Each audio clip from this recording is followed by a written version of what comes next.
Hi guys, welcome to another episode of We're Menstrual, the podcast, a series of conversations about the ebbs and flows of life and a safe space to discuss periods. So today we have a businesswoman on the couch. I say couch, but it's like a chair. And she is the founder of Flow, which is a sustainable, planet-friendly, I'd say FMCG brand. She will dive into it a little bit more. Co-founder of Flow, Susan Allen-Augustin. Did I say it right? That's right. Amazing. How are you? I'm good. How are you? I'm very, very well. I'm very, very well. There's a lot to talk about because this space you have trailblazed it in a lot of ways. You really have. I think there's a wide conversation, especially more recently, about the importance of sustainability, not just from a women's health perspective, but from a global perspective. And I think when we dial into it from the lens that we look at life through, you've definitely trailblazed that. So that's flowers. Thank you. Straight off the rip. Them.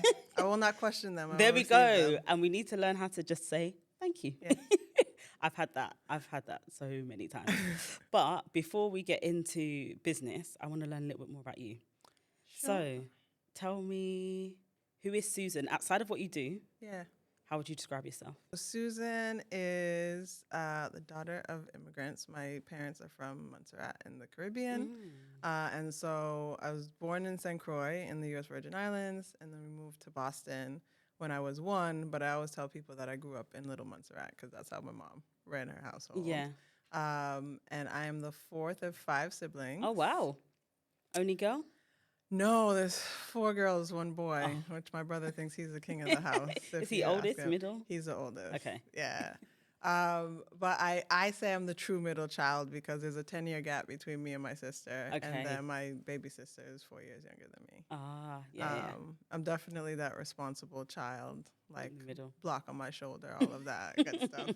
So I grew up in Boston and career-wise, thought I wanted to be a surgeon for a while. Then I found out... What type of surgeon?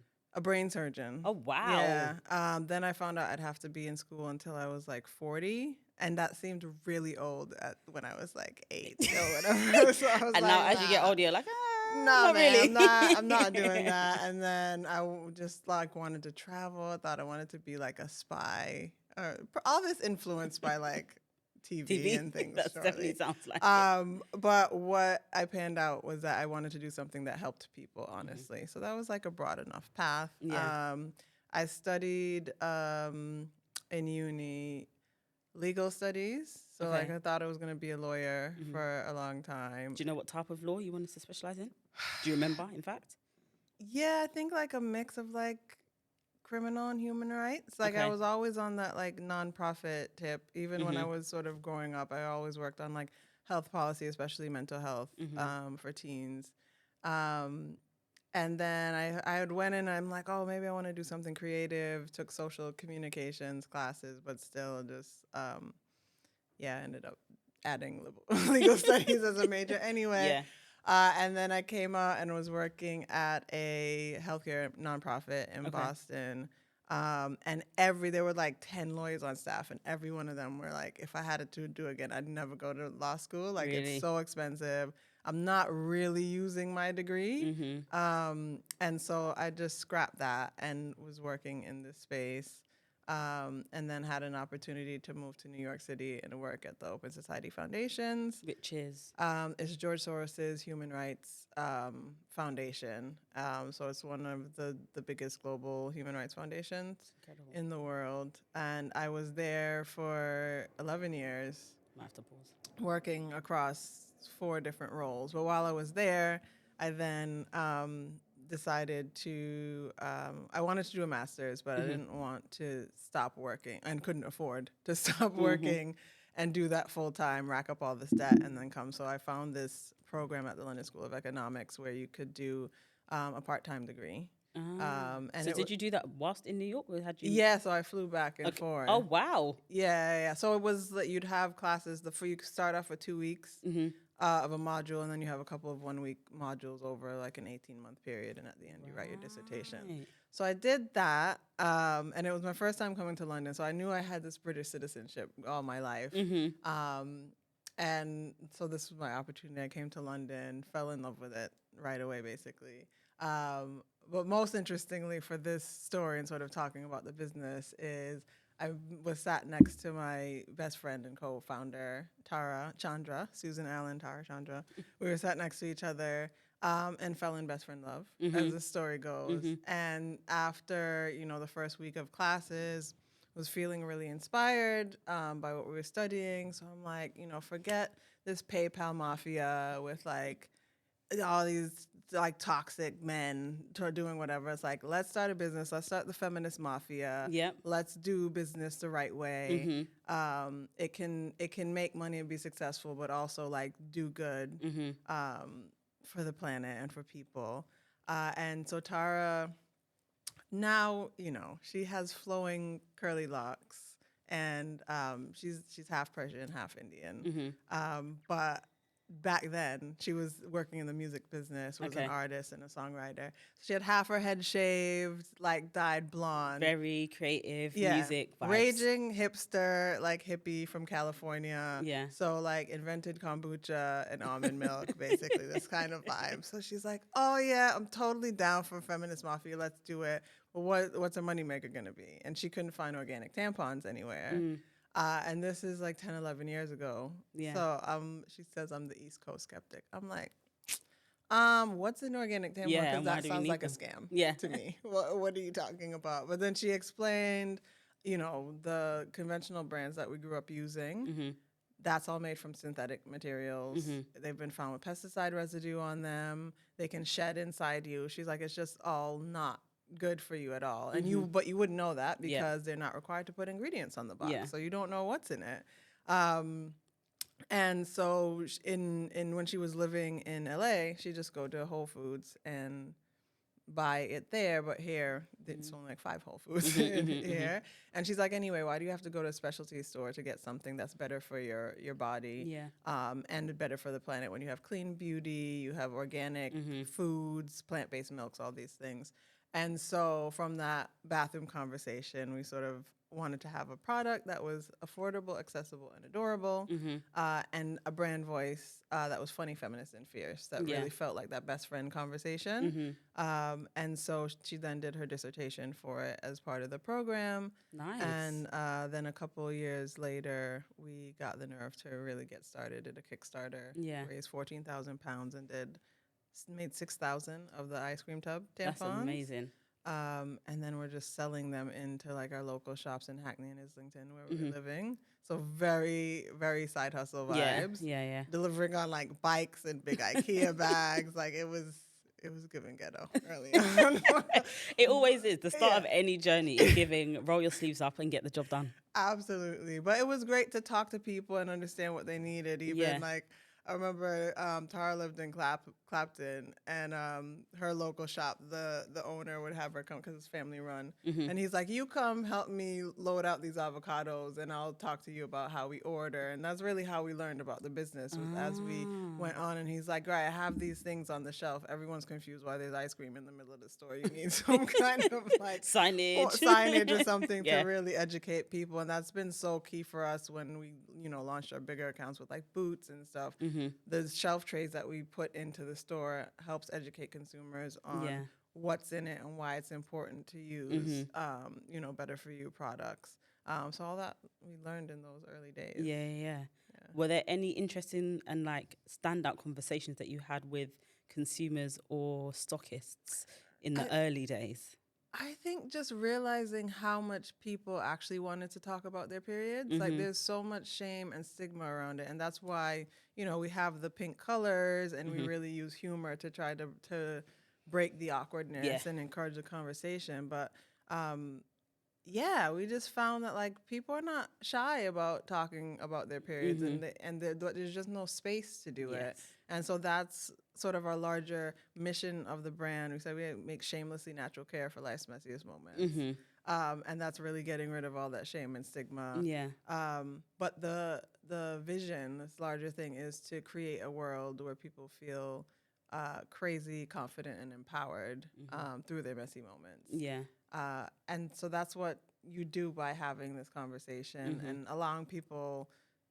In one sense, it's just like you don't want to walk around feeling shameful all the time. But the way we've seen that manifest, it's really relevant to the work that you're doing, is when you need to advocate for yourself later on. One, if you never talk about your period, then you could be suffering from endometriosis or any number of things and think, oh, well, that's just normal. Yeah.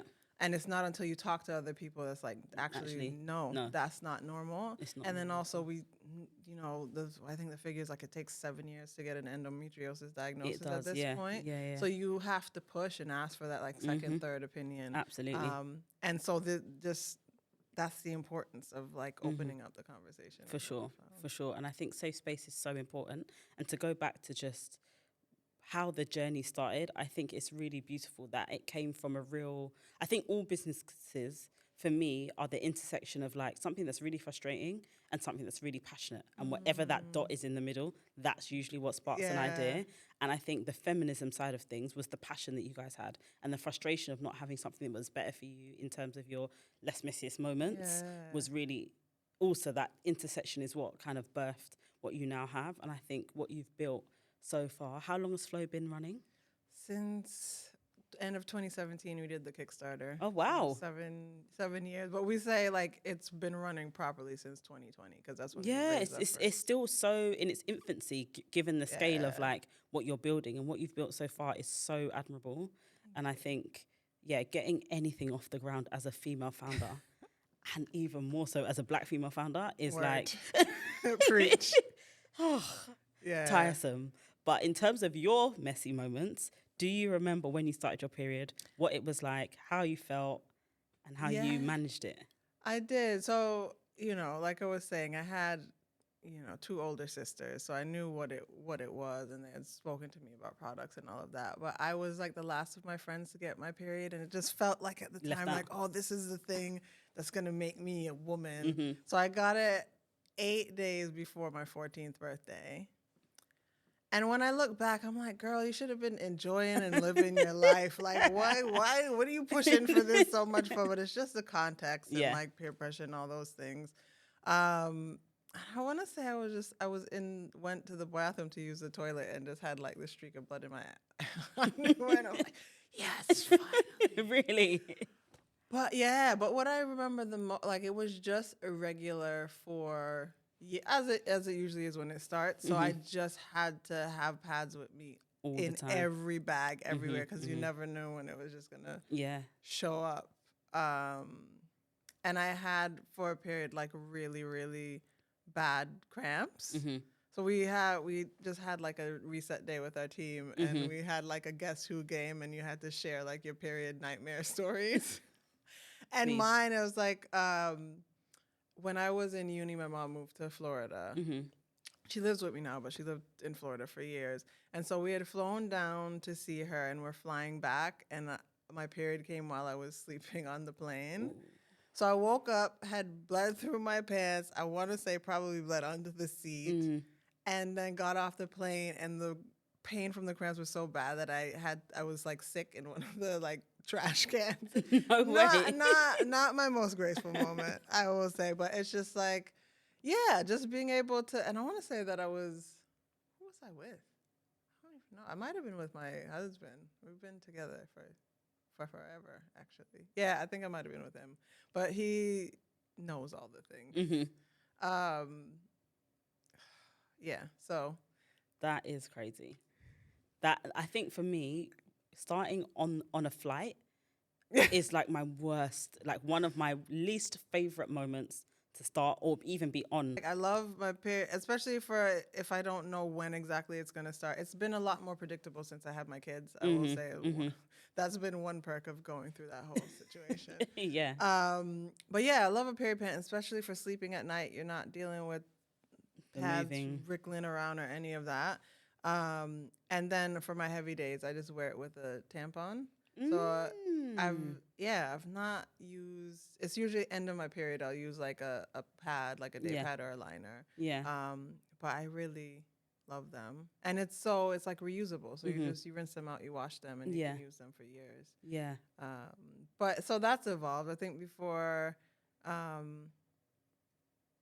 it was like an applicator tampon. Earlier than I started using non-applicant tampons because once Tara and I had that conversation, I was like, okay, well, I'm done. I'm not using non-organic ever again. Yeah. And when I was back in New York, they had run out of like applicator tampons, and I don't love a cardboard applicator either. Oh my gosh, it can that pinch. feels like nuts to me. It's crazy. So then I was like, okay, well, let me try these non-applicator, and I'm like, this is actually more comfortable. So that's my preference. Yeah. But that's why we have like a wide range of products, because everyone needs different things for different times in their flows, Right. and you should have what you need. Exactly. And on that, could you share what the products are, what your offering is, and what flow 100%. stocks? So we started with I should have brought product with me. Tara would kill me, actually. We'll get you some photos and things. But we have the applicator tampons. That is a well-loved product. It has a sugarcane based applicator. That's so amazing. It feels like can I say Tampax? Tampax? Yeah. Tampax Pearl is the most popular tampon. And so that's what we modeled it after. But it's made from sugarcane in a factory run on sugarcane waste. Oh, wow. Very Very green. And then the tampon is just organic cotton. So the tampon girlies love that. Then I'm a tampon girly, so I'll be using that. And what heaviness do they go up to? So right now we have the super and regular. Okay. Come like fresh off the presses. It's in the NPD pipeline is a super plus. Nice. For our super babes, because we have heard the people have spoken. We need products for heavier flow. So that's what we're really focused on rolling out in the next year. Nice. Is heavier flow tampons and pads. And then for my non-applicator girls, we have non-applicator tampons that come in a mini ice cream tub. Those tend to be sold in sort of health food shops because it's really popular in like continental Europe. Yeah. But UK, US, Canada, we love our applicator tampons. And then for the pad products, which is actually, that's 80% of the market uses pads and liners for various reasons. So those are made from bamboo.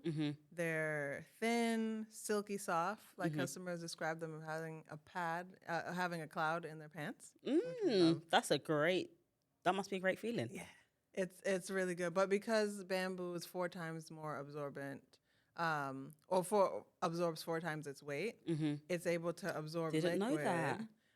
Without puffing up, like cotton tends to like clump and get thicker when it gets wet. That is so interesting. Yeah, think about like a cotton tampon. It expands when it gets wet. But bamboo doesn't do that. It just stays thin, so it gives a much better user experience. Stays put. It's great. So we have liners, like a mini liner. We brought out a longer liner that's unwrapped. Then we have our day pad, a night pad, and an ultra long pad is offered now. And we also have in smaller shops that have less shelf space, we have a dual pack with what is the split? I think 10 day pads, 5 night pads, and it's meant. The idea was that you could have a tampon tub and a box of the pads, and you'll be sorted for your period. Was sort of like the initial idea, because those were our first 2 products, and then we brought out the liners. I love it. Yeah, I love it, and I know that the description, as you mentioned, they're like super thin, but they've got really dense absorbency. Really absorbent, How did you get to that intersection? So it was with Tara doing the research for the dissertation, like she reached out to the manufacturing partners we still use to this day. She was like, found them, went researching on the FDA database, and was like, hi, can I interview you? Please send me samples. And so, we were talking to them for 2-3 years before we really started the business. Yeah. But because we've built that relationship over time, they've then sort of green innovated with us. Nice. So when we first started, we could only get a BPA-free applicator for the And what does that mean? So BPA is maybe like a less scientific way. Yeah, so it's basically that like biopolymers can like shed from it. Right. And so you don't want those in your plastic. So they make a version of that plastic that doesn't shed essentially. So it's healthier for you. But we were only able to do that applicator to get started. But once, public pressure increased and like larger retailers were saying they're getting rid of single-use plastic by 2030 or 2040, then manufacturers were like, okay, then we need to find alternatives, and we're able to work with us. And as we've grown and become bigger, they're like, okay, we'll make this change or this product just for you. Oh, that's fantastic. Yeah. And in terms of that, why did you guys? I know that the conversation in the bathroom led you to that product, but why did you? Has there ever been any other ideas for a product, or was that the only one on the table at the time? So it was a immediate idea, but I think in having those focus groups conversations, like you started talking about periods, and but then it's like you end up talking about sex and what kind of lube people like, talking about bladder leaks. So we do have sensitive bladder products and a sexual wellness line with our regenerative rubber condoms. We're founding members of the Regenerative Rubber Initiative, along with our manufacturer. And what that is, other than a very long word that can be difficult to say, is it has sort of sets a standard higher than fair trade rubber. Okay. So our manufacturer works directly with the rubber tree farmers, cutting out any middlemen. They set a price and pay them in advance so that they're able to get the seeds and whatever they need. Rather than sort of like a rubber tree plantation where you're picturing like rows and rows of trees that are chopped down. They're grown in an agroforestry system where the rubber is collected from the trees and then it's manufactured in a solar powered factory. So it's sort of like from a sustainability perspective, much better from a sort of labor like relations and standards, but it's much better. And our manufacturing partner is like a lifelong vegan, and it's just like a passion of his that he took the initiative to start that. So it's just been the importance of sort of like finding those partners where we've been able to extend into that, and that's why we say it's for life's messiest moments, not just for periods. It's a broader vision of being able to support our community along all their different stages of life. And I think that is what I'm hearing from everything you've said so far. Is there's such a unique thread of sustainability throughout everything that you do, from who you manufacture with, from how the products are made, what the product ingredient list looks like, and all of those things. Where did that passion come from? So it's part of like why we started the business. Like Tara always say, we didn't do this to just sell lots of tampons, because we would have picked a higher margin product if we were just in it for the money. But it was in that conversation recognizing, you talk about the health benefits, but the sustainability benefits. Average user uses 11,000 products in their lifetime. Oh, that's a lot. And with the conventional products being 95 to 100% petroleum-based plastic, that's going into landfill and taking hundreds of years, if ever, to biodegrade, right? And so we're like, if we can just create a sustainable swap, meet the customers where they are by creating products that feel very familiar to what they grew up using, getting them to switch over to a product that will biodegrade in 1 to 5 years, will have a massive impact. And so that's really it. And also we've only got one planet, and we've not been taking great care of it. And so that felt like something that really resonated. But we wanted, in sort of reflecting on other eco products, you can sometimes feel judged by it. And that wasn't it. We were trying to call people in and create community and say okay, you can start with this. Not everyone's going to use a menstrual cup. And I'm not going to judge you for not using. I can't use them. They don't work for me. Really? I've tried them. It's I do want to painful. try it, but I think I need to decide what date of my cycle I want to try it. Yeah. Maybe my last day, just to get a feel what's of the going fit. on. One of my friends now swears by it. Yeah. She's she's come from pad, tampon, and now menstrual cup, and she's honestly, game changer for her. Yeah. But that's why we've got variety. Absolutely. Yeah, you should use what works for you and not. So we want to give people an opportunity to be as sustainable as they can be. And it's a journey. Yeah. So our stance on sustainability, we like to say we're dark green inside, light green outside. We don't want to overwhelm the customer. You might not care about any of these things. You just want a product that works well for you. Yeah. And is good for your health. And we're here for that. You have people that are like ringing us up or calling us and being writing in saying like, what's the products made of? Do you do animal testing? This kind of Really? thing. Who are like passionate about these things, and we have the right products for them too.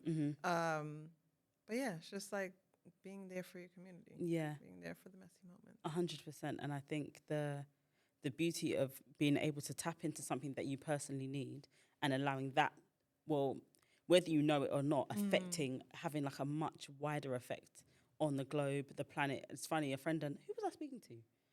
I can't remember who I was speaking to, but we were saying that actually, because I was thinking about those 2 people that went up to space. And are now just like stuck there, and maybe I just stuck, forever. Literally. And we were saying, I think what we should be doing is focusing just on this planet at the moment, as opposed to going up to space or trying to find the Titanic. Just like let's just stay here. Let's just stay here because this doesn't seem to be doing what it should be doing. We got enough problems to solve. We got enough problems. Like, it's very mild. But I think the beauty of Flow is that you have created a product and a brand message, I think, and I think that's really clear, that is approachable, that is fun, definitely, super relatable in terms of the faces that you see, especially from a social perspective. And I think people want to care about being sustainable.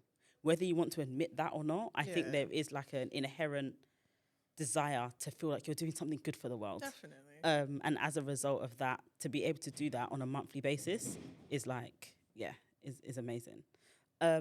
How have you found running a business as 2 female founders? And aside from maybe funding challenges, what are some of the like headache moments?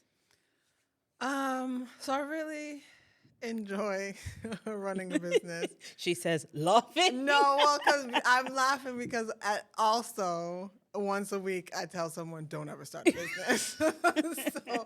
So that's the realness of it, and I want to be real to the people. But I also at the same time couldn't see myself not being an entrepreneur after this. So when people ask me like what's after Flow, I'm like, I don't, Tara and I will think of the next great idea and build another business. And half the time it took us to build this one because we won't make the same mistake. Yeah, that's interesting.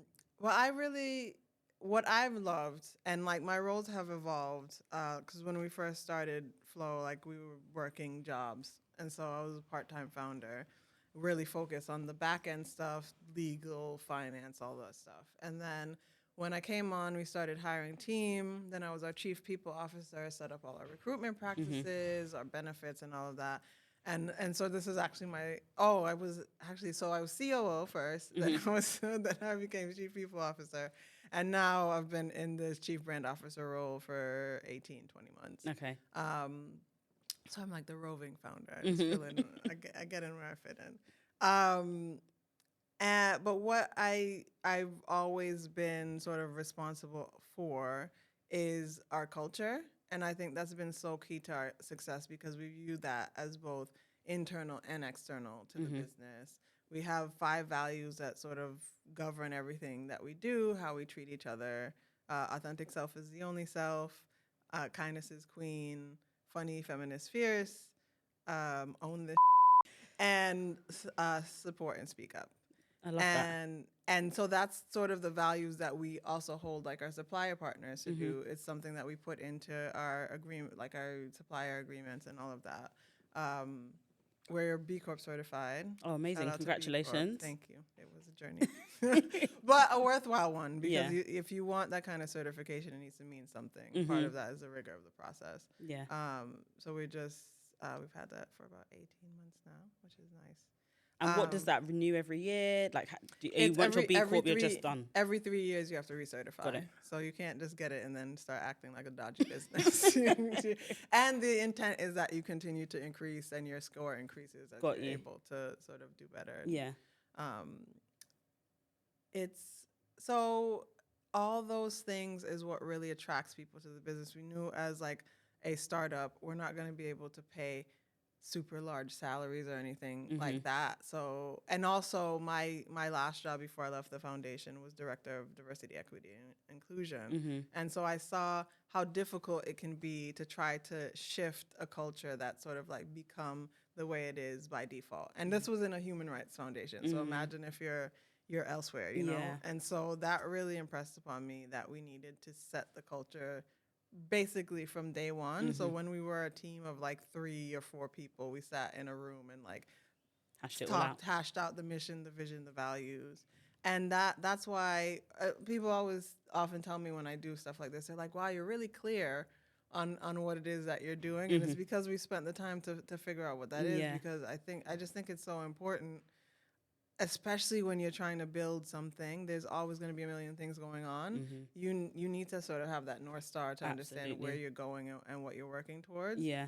And so for me, it's always like our people and our team is what I get the most energy from. Yeah. I'm grateful we've built a culture that's like not about blaming everyone. Like you can make a mistake. It's figuring out key, man. What's happening, what happened here to make sure that doesn't happen again. But there's no like blame culture or you're a terrible person. We're all wanting to like strive and do really excellent things, but we're able to have fun while we're doing it. So I get so much energy from the team that whatever we're facing external, which is always going to be something. We have each other's back internally. Yeah. And it's like, it's a team of 15 women. Oh, it's fantastic. Really proud to say that. We're amazing. always joking that we're like, we will one day find our token white male that we'll hire. But it's,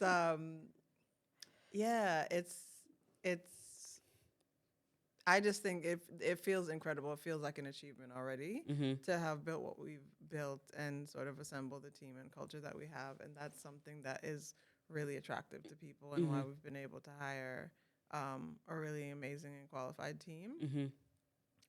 So I think that's my point of pride around running a business. The difficulties outside of funding, I think, even to a couple months ago, it's the male audacity to like question.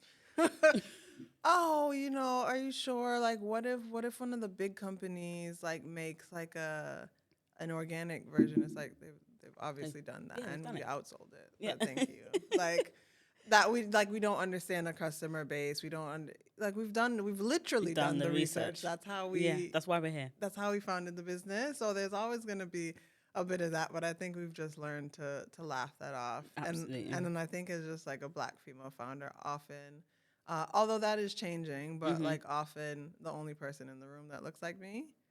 And I'm just doing what I can. Both, I just show up as my authentic self. So they said black tie. I showed up in the Kai Collective, like organza energy. Okay, so I'm like taking up as much space as I can in the rooms that I am, but then also making time to like mentor and give back. Did you have really mentors? Important. Oh, I absolutely had mentors. Do you still have mentors? Yeah, I do.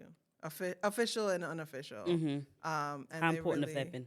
Really important. And I think it's especially important to have both female mentors who are able to advise. When I was building and then running the D&I strategy at the foundation, my boss was instrumental. Sandra, shout out to Sandra. She, not just in sort of like teaching me what I needed to do and how to navigate, because it's like so much politics that you have to navigate when you're trying to. I didn't see it at the time as being entrepreneurial, but essentially I came up with a plan. I got people to sign off on it. Yeah. I had to implement it and like justify it and then hire a team in to do the work.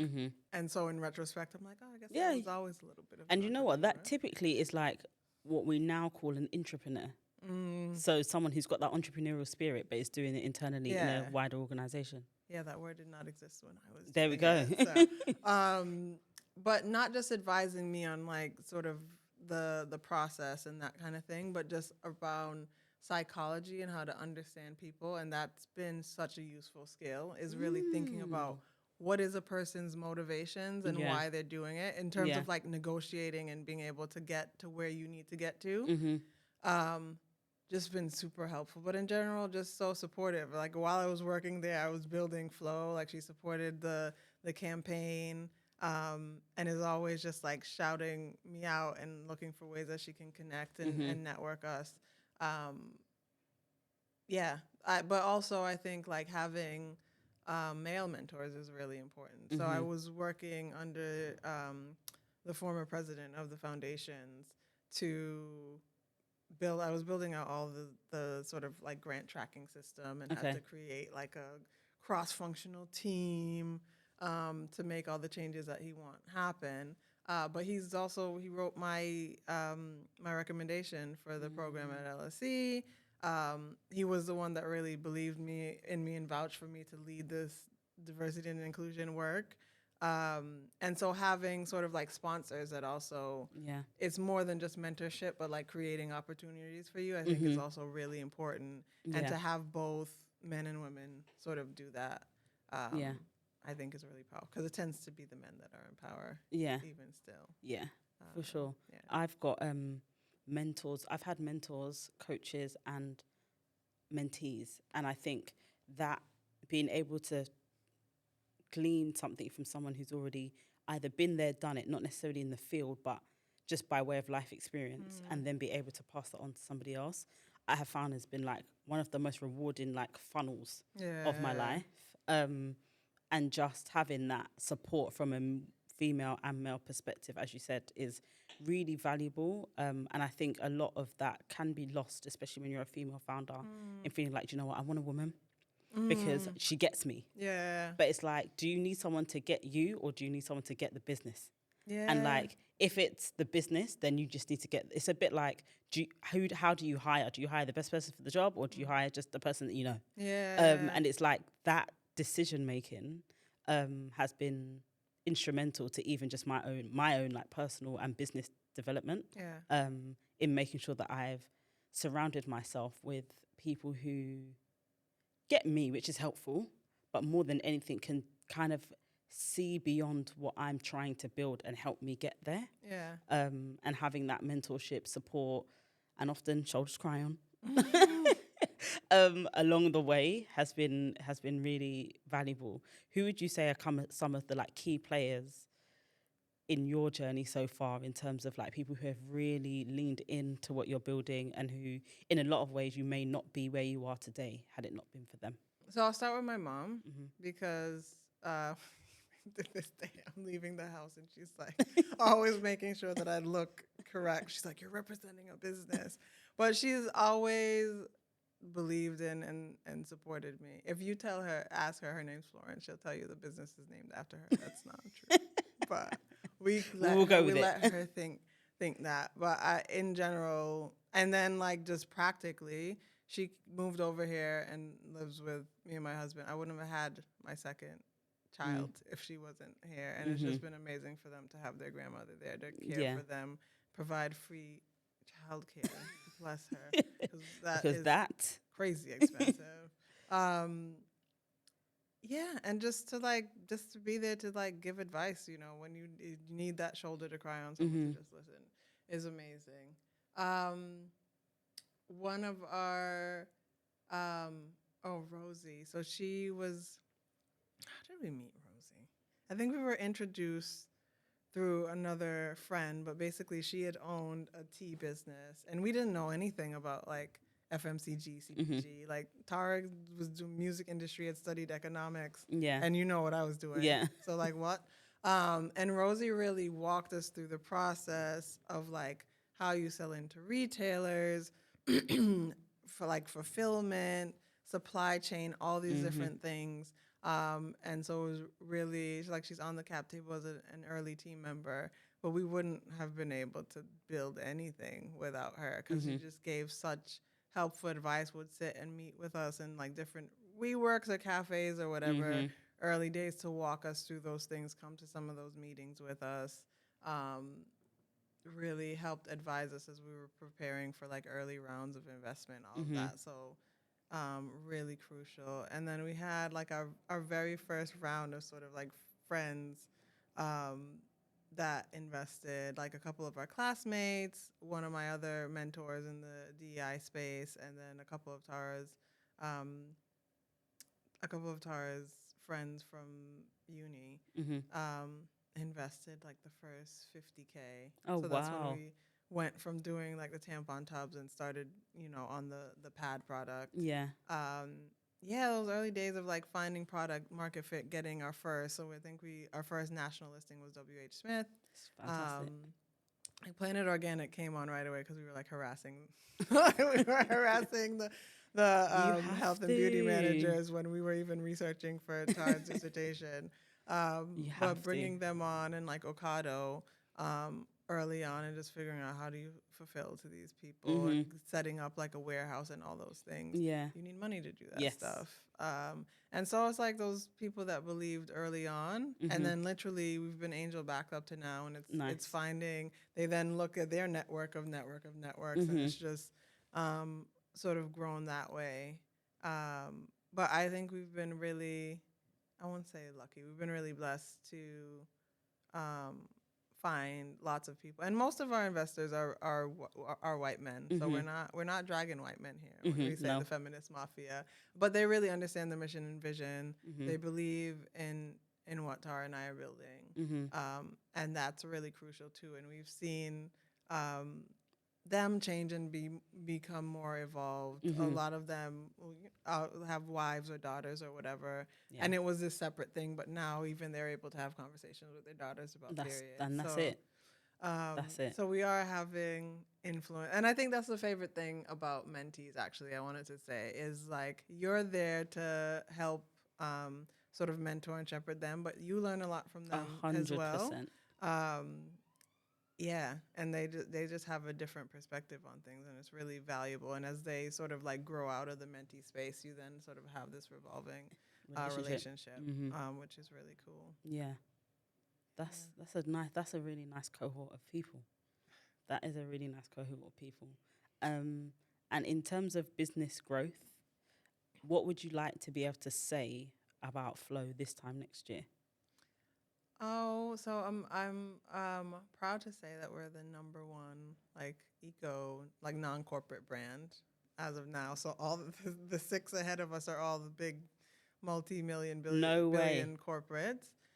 Screams, claps, all of the things. So that when you found out that news, how did you feel? Incredible, actually. No, it's really, especially because we waited for so many years. We were waiting to get into the grocery channel, and it felt like we maybe never would because they had taken like one brand in and it didn't perform the way they wanted it to perform, and so they were just sort of like sour on the category. But they saw how much we were growing with like the high street brands that we were in, so Boots, Superdrug, Holland and Barrett, Ocado. And so we started showing up in the like Nielsen, the IRR sales data that they're able to see. And so when we had our first meeting with Tesco, like our buyer brought that information to it, and they're like, if you're growing this much and you're not even in a grocer, which is the channel where 70% of people buy their period care and grocery, they're like, what would you do when you get in here? And so we were able. It took 4 years, but we proved that out. And then we got into grocery. We launched with Tesco at the end of February and with Sainsbury's at the end of July. And they're both going super well and growing. And so it's really exciting to see, to see what we said we were going to do. Yeah. We did it. We did it. We're doing it. We did it. So we just want to be like that household brand name is what we're building towards, so that we can build the sort of trust and community, and then continue to extend that into other products that provide that sustainable swaps for different areas of your messy life. Yeah. Yeah, that is a flex. Honestly, that is a very big flex. And I think younger Susan 20 years ago would be like, wow, you did that. She did that. Yeah. Yeah. Yeah. It's exciting. It really is. It really, really is. And lastly, from just a personal perspective, what would you say is the lesson that you constantly like remind yourself of throughout it could be your life journey or your business journey? What's the thing that you kind of hold on to, the phrase, the word, the impetus that keeps you like, all right, girl. So before I took this role, I'm actually a very introverted Really? person. Yeah, girl, given my choice, I'm in my joggers on my couch, binging Netflix, eating something with cheese in it. Okay? That's my ideal status. But the business needed someone to lead marketing. And so I did a few coaching sessions with Emma. Actually, that's someone I should have named that's made a huge difference. But not indirectly as for the business, but definitely for me personally. When I transitioned from being part-time founder to full-time, I needed to figure out what it was that I actually wanted to do, not just like what the business needed, but what I wanted to do. Yeah. And I was also going through a big burnout moment because I was transitioned from my old job, and I said I was going to give myself a break before I jumped into this, and of course I didn't because this is my baby, and I'm thinking about it all the time. Not great for your mental health, though. Oh, yeah. Finding that balance is tricky. That's for sure. And so I did sessions with Emma. That was the brief was I was supposed to be writing my job description, essentially figuring out my roles and responsibilities and how I wanted to value myself. But of course, we got into a much deeper conversation about how I was an unreformed people pleaser. That is it therapy? It did. Therapist, basically. Is that you? Coaching therapy it might be the same thing. Nearly. But also it was like that I cared so much about what other people thought about me that I was stuck in this place of self-deprecation. And what was locking me there was I was scared I was basically afraid that people would think I was conceited if I was confident. And like, to be clear, like I'm over here at self-deprecation. Conceit is all the way over here. Like, what am I talking about? But I just had these beliefs about myself that I kept for years, like for decades at that point. And so really shaking that up, I call it like my villain era that I'm in. And it's that, like, I care more about what I enjoy than what someone else might think about me. Yeah. And when you really think about it, people are mostly thinking about themselves. Absolutely correct. They're not really. And so what if someone doesn't like me? If I know that I'm doing the right thing for me, and that for the people that I'm responsible for, then that's okay. Not everyone's gonna like you, and that's all right. And so I just have to. And so I started like dressing the way I'm always like a little overdressed or a little whatever, but I dress to make myself feel good and confident. And so that's something that it's very easy to fall back into old habits of, like, oh, I don't know. But really speaking up, taking up space, being who I am authentically is really important. And just not being so focused on what other people think about me is something that I've had to remind myself. And it's allowed me to come and do keynotes and all these different things that I've been able to do this year and really grow in that sort of like public speaking muscle that I never would have been able to do before if I hadn't done that work. So I think that's the reminder to stay in my villain era. I love it. And we've lived a parallel life because I've had that. And I don't know whether it's a kind of universal women's thing and trait that we all kind of have inherently experienced along the journey at some point. But there definitely is that feeling of like I know I've had that, like not wanting to be center of attention, not really wanting to be seen, not really wanting to stay in the background of things. Can't take a compliment. My honestly, someone would compliment something and I would say, oh, I've had this for ages. That's a nice jacket. I've had this for ages. Why? This doesn't make sense. Just say, oh, thanks. Or like, oh, no, it's old. Or, oh, I got it in the sale. And it's always like, I always used to try and like downplay something nice that someone said. And then I'd be upset that like, I feel like nobody says anything nice. And I'd be like, yeah, but you keep downplaying it or you keep dismissing it or you keep like trying to deviate away from it. Like, oh no, but you look nice too. But it's okay for someone to compliment you and that be that. Like, you don't necessarily have to always return it just to make yourself feel like not the center of attention. Let me tell you how I'm learning from my mini-me. You tell my daughter, Simone, she's 3. She'll be 4 in January. Oh, Simone, your hair is cute. Sometimes she'll say thank you, but other times she'll be like, I know. Love that. This girl is just literally a ball of confidence, and I love it. She's my hero. This is it. Yeah. This is it. And I think that's where we all have to get to. It's not ego, it's self-understanding, it's self-worth, it's self-acceptance, She does it's something. self-assurance. She's like, oh, I'm so clever. I'm a genius. Love Like, it. She says it with her whole chest. Love and I'm it. Like, Love that it. energy. Love Yes. it. It's so important because life is going to convince you of everything that is not that. Everything that isn't that. And I think it's so integral that even at that age, like you stay with that same 100%. yeah, you move through the world with that energy because life will shake you. And I think the fact that you've returned to a place of, I am that girl, actually. Yes. That I have done this. And even outside of what you've done, like who you are, how you show up in the world. And as a response to that, what you've then been able to create, I think is a beautiful testament to all of the experiences that you've had from coming from Montreal parents to living in Boston to moving to New York to studying at LSE, having to go back and forth, that level of commitment to like education, your studies, that feminist fire that you had, meeting your friend and then deciding on the product in the toilet and then going to all the manufacturers and then getting really sustainable about it and now being in Boots and Superdrug and Tesco and Holland and Barrett and Whole Foods and Planet Organic and like, it's a very big deal. It's a very, very, very big deal. And you're still sane. Yeah. Which I also think ought to be celebrated. Most impressive of it all. I've not totally lost my mind. And you're still sane. You still have your sanity, your community, your friendships and your relationships and your family and all these things. Because I know that, transitioning through life as an entrepreneur, there is tugs all the time. And I think the fact that it's clear that you've been able to sustain all of those pieces of your puzzle as well is really admirable. So yeah, congratulations. Thank you. Congratulations. So at the end of every episode, I give every guest the opportunity to ask me a question because I'm mindful that you've been talking a lot. So you can ask me anything about the work I do or the work that you do or like anything kind of in life.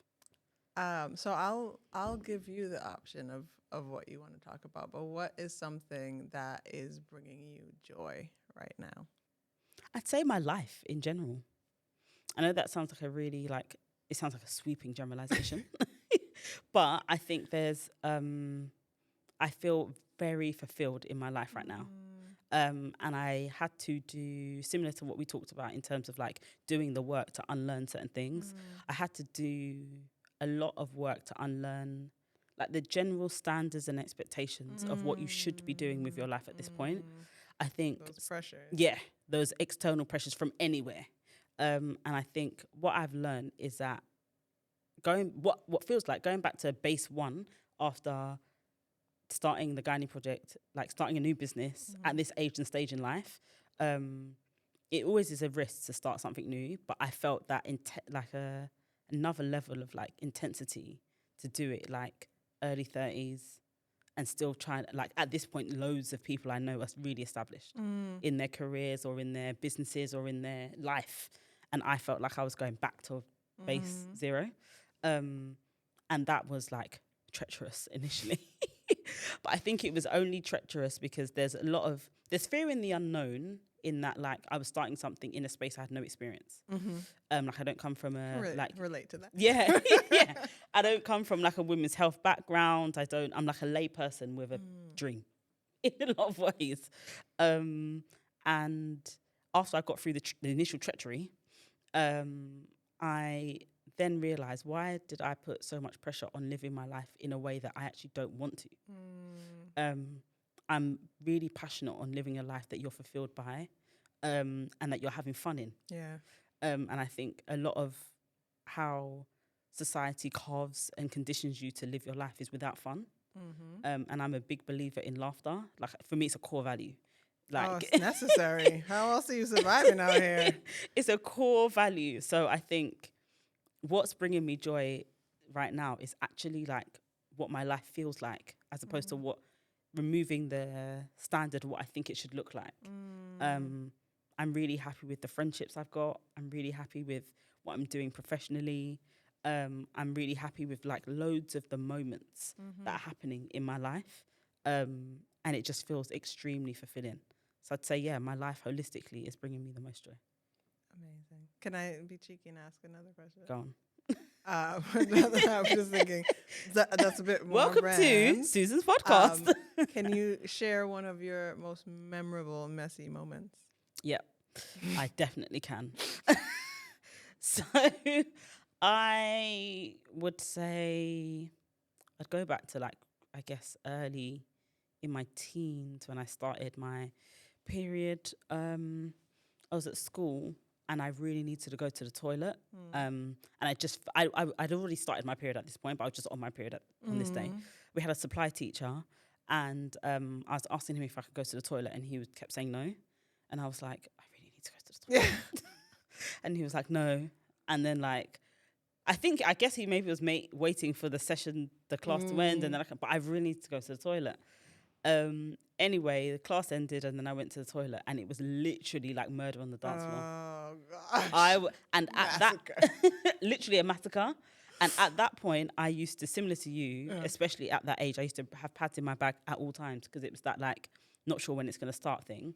And I also used to bring a change of underwear because I hadn't worked out the absorbency of product that I needed for the flow that I had. Yeah. I just was kind of buying what was on the shelf, but not realizing that actually. So, for example, what I probably should have been wearing in the day even was a night pad. Yeah. So I was really heavy, but the language on the pad said this is the day. Exactly. So as a result, I was wearing a pad that was far too light for what I was experiencing. So when I went to the toilet, it was literally murder on the dance floor. Like the pad completely flooded, my underwear complete onto my school trousers, everything. So then I was like, after like 5 minutes of getting over the shock of like seeing it all, changed, then took my trousers off and then took my underwear off and then put new underwear on and then like tried to like dab my trousers down so I wasn't like gonna sit back down in the seat, get up and look back, and I was like doing things like this for the rest of the day. Stress all day long. Honestly, and then when I got back into the class, to add insult to injury, he started shouting at me. Why did you take so long? I can't believe, where were you? Did all of this. Sir. And I was like, first of all, you don't even work here. Yeah. You're a supply teacher. You're not gonna be here tomorrow, okay? And yeah, so that for me was like, and like, although I laugh about it today, at like, traumatizing. yeah, man, at like 12, you're riddled with shame, like literally riddled. And I remember sitting back in the class and like, I doubt I was crying, but knowing my personality and like character at that age, I probably was really emotional. And I just felt like probably, you know, like when you're like, you don't want to cry in public, but you're kind of like just trying to hold it in. And it wasn't the end of the day, so there was still more of the day to go. And like, I even feel a bit emotional now because it's almost like I've like, in telling this story, tapped into that self. Yeah, 100%. And I just felt like, oh my gosh, this is so embarrassing. Or like, oh my gosh, this is so like humiliating. I just feel so like unseen in this moment. And I thought, wow, I have to do this every single month. At the time, I thought for the rest of my life.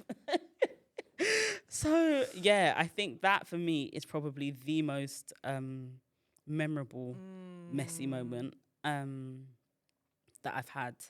But as a result, and even now, like my period has changed a lot in terms of like how it shows up in my flow. Yeah. So I'm now like having to relearn my body all over again, which I didn't think I'd have to do. But here we are.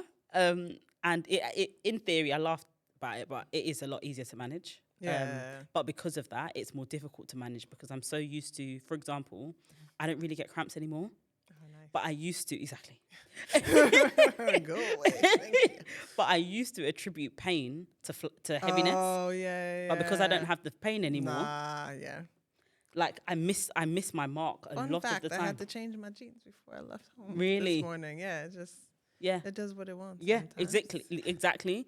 And now like day 4 has become like, it's just like, do you know what it feels like? If it was a character, it'd be like everyone playing in a playground and then like someone just like peering through a corner. Like, so everyone's playing like it or something and someone's playing hide and seek and the person that's hiding is just like behind the corner. And then like eventually they're just gonna like bust out. open through the curtain and like be in the playground. That is what day 4's like. So it feels like everyone's in the playground chilling, and then all of a sudden, and like I'm now having to get used to when that might happen, because I also don't have any pain anymore. Yeah. So it's like I have to wear like a super plus all day just to be on the safe side. Good. And that's not comfortable, because in the morning, Get you some period pains, girl.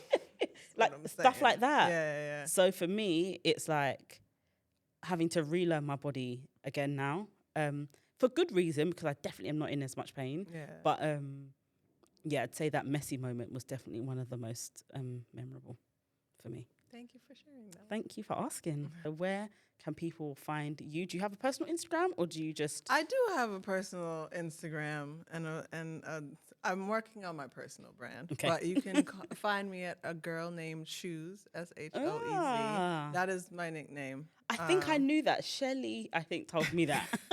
She's like, yeah, if I ever say Shoes, I actually mean Susan. No, because it really happens in like external meetings, and members of the team are like, yeah, and Shoes will do that, and they're just like, who is it? What?